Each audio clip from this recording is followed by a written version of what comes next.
नमस्कार दोस्तों, आज मैं आपको बैसाख शुक्ल पक्ष की मोहिनी एकादशी व्रत की कथा सुनाने जा रही हूँ। प्रेम से बोलिए विष्णु भगवान की जय हो।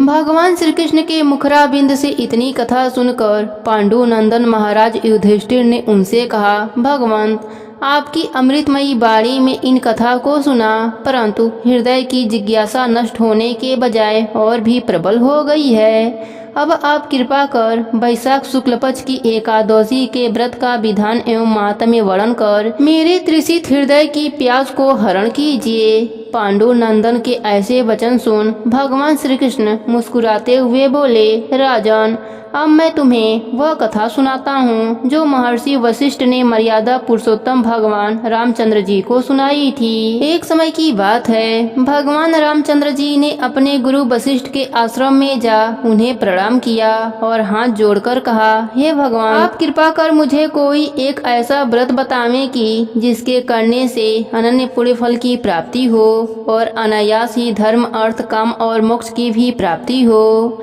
भगवान रामचंद्र के ऐसे वचन सुन वशिष्ठ जी ने कहा, वश्य तुम धन्य हो जो तुमने इस प्रकार का प्रश्न करके लोक के कल्याण की कामना की है।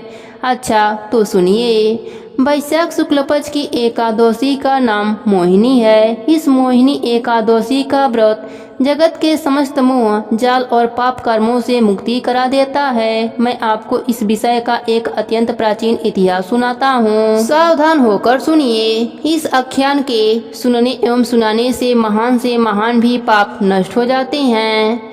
सरस्वती नदी के किनारे भद्रावती नाम की एक नगरी थी। वहाँ का राजा सोम वंशो उत्पन्न अत्यंत धर्मात्मा, दयालु, सत्यवादी एवं न्यायी था। उसका वैश्य कुल उत्पन्न धनपाल नामक मंत्री अत्यंत धर्मात्मा और परम वैष्णव था। उसने अनेकों बगीचे लगवाए, अनेकों कुएं एवं तालाब खुदवाए और अनेकों अन्य क्षेत्र स्थापित किए।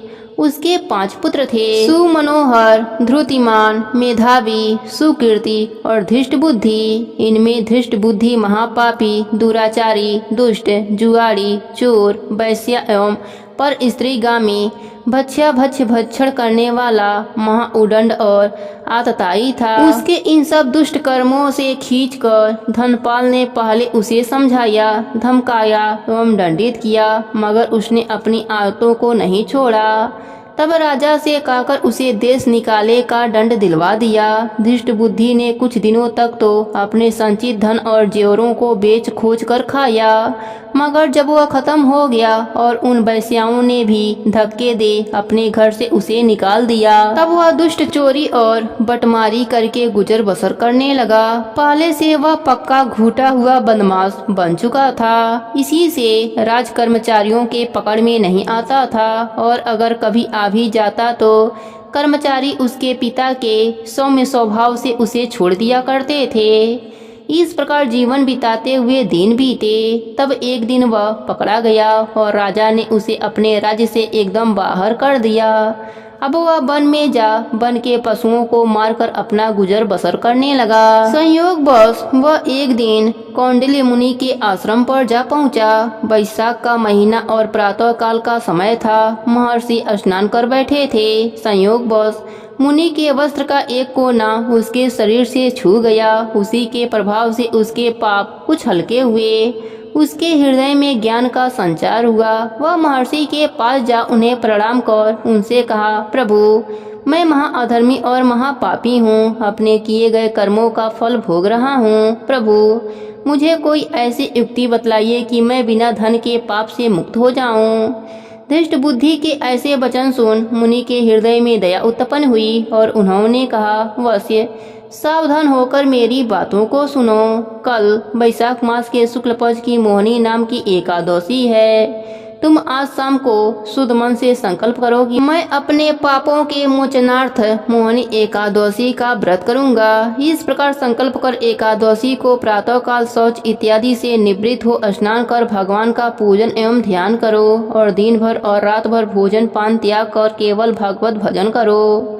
द्वादशी को व्रत का पारण कर किसी ब्राह्मण को कुछ दे दो, तुम्हारा पाप अवश्य नष्ट होगा। धृष्ट बुद्धि ने महर्षि के कथना अनुसार मोहिनी एकादशी का व्रत किया और उसके प्रभाव से उसके समस्त पाप नष्ट हो गए और वह परम पद को प्राप्त किया।